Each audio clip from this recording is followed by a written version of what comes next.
Info. Bonsoir Olivier Faure. Bonsoir. Premier secrétaire du Parti socialiste, vous appelez toutes les forces politiques à un rassemblement contre l'antisémitisme. Pourquoi on n'en fait pas assez ? Écoutez, ce que je vois, c'est que malheureusement, depuis le 7 octobre et depuis les horreurs que nous avons découvertes à l'impact commis par le Hamas, il y a malheureusement une forme d'amalgame qui est réalisée et des actes antisémites qui se multiplient sur le territoire.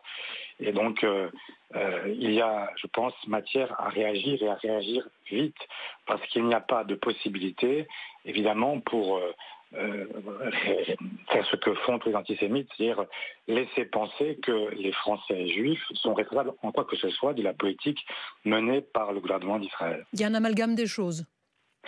Il y a, je le crains, un amalgame. Je crains qu'il y ait aussi la possibilité pour toutes celles et ceux qui ont depuis longtemps l'antisémitisme caché, et que ce soit l'occasion pour eux de venir l'exprimer. Et donc, quand je vois sur les murs de France, en fait, des tags qui sont explicites et qui font apparaître la haine des Juifs pour ce qu'ils sont, c'est-à-dire juifs, eh bien, ça n'est pas tolérable. Et la France ne peut tolérer aucune forme de racisme ou d'antisémitisme. Et donc, c'est la raison pour laquelle, effectivement, j'appelle chacun à prendre ses responsabilités et à dire les choses, parce que dans des moments comme ceux-là, qui sont des moments de grande tension, eh bien, il faut aussi avoir le courage de rappeler ce qu'est la République et ce pourquoi nous nous battons depuis longtemps. Toutes les forces politiques, y compris le Rassemblement national ?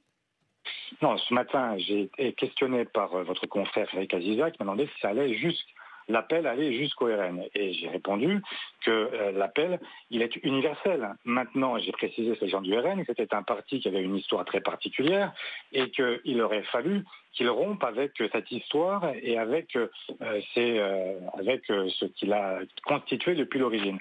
Et il n'a pas fallu 4 heures pour que le président du RN, il y a quelques instants sur une autre chaîne de télévision, explique que Jean-Marie Le Pen n'était pas antisémite. Alors même qu'il a été condamné à plusieurs reprises pour négationnisme. Et donc, la réalité, c'est qu'ils n'ont pas rompu avec leur histoire, c'est qu'ils cherchent aujourd'hui à utiliser le refus de l'antisémitisme pour en faire un outil de construction contre les musulmans de France. Et donc, il y a là, évidemment, une imposture qu'il faut relever.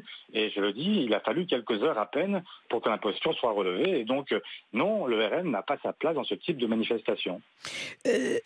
Olivier Faure, aujourd'hui, il y a eu une manifestation à Montpellier en soutien au peuple palestinien. Et le préfet de l'Hérault a saisi la justice après des propos faisant l'apologie du terrorisme dans le cortège.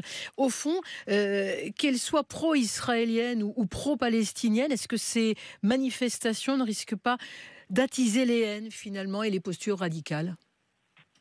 Il y a Est-ce que parfois le silence n'est pas meilleur ?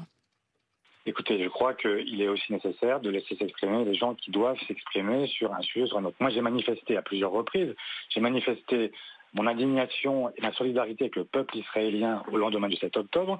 Et j'ai manifesté hier en solidarité avec les Palestiniens qui subissent aujourd'hui des représailles qui sont disproportionnées de la part de Tsahal. Et donc, évidemment, ça ne suppose pas que dans un cortège ou dans un autre, il y ait des paroles qui puissent faire l'apologie du terrorisme. Et je l'ai dit avant cette manifestation hier, moi je n'aurais jamais toléré que quelqu'un y fasse l'apologie du Hamas et laisse penser que nous pourrions, parce que nous soutenons en fait le martyre que vivent les populations civiles, quelles qu'elles soient, eh bien, que nous puissions tolérer à un moment ou à un autre une apologie du terrorisme qui est évidemment un délit et que nous devons condamner comme tel. Alors ce rassemblement, s'il a lieu, il aura lieu quand et où ?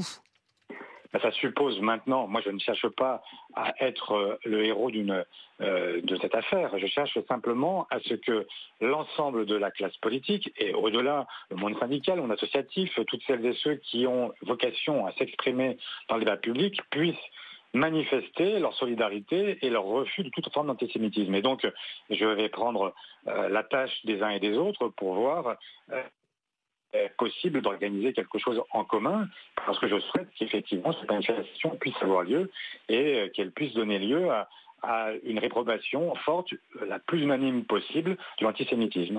Vous avez déjà des retours des autres partis politiques? Ils sont plutôt d'accord pour manifester à vos côtés?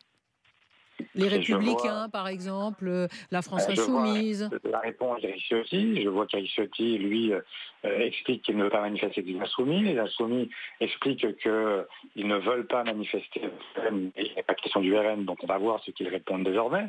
Et on verra bien ce que chacun a à dire. Mais dans ces moments-là, dans des moments de grande crispation et de grande tension, moi je crois à la nécessité de rappeler des valeurs fondamentales qui sont les valeurs que nous devrions partager en commun quand on est républicain et français. Donc on verra bien quels sont ceux qui y répondent et quels sont ceux qui n'y répondent pas, trouvant ici ou là des prétextes pour ne pas défiler. Moi je crois au contraire qu'il y a besoin de marquer notre solidarité parce qu'il y a un moment où effectivement on ne peut pas, quels que soient les avis que l'on ait sur le conflit israélo-palestinien, je vois bien qu'il y a des gens qui pensent des choses différentes, et c'est ainsi.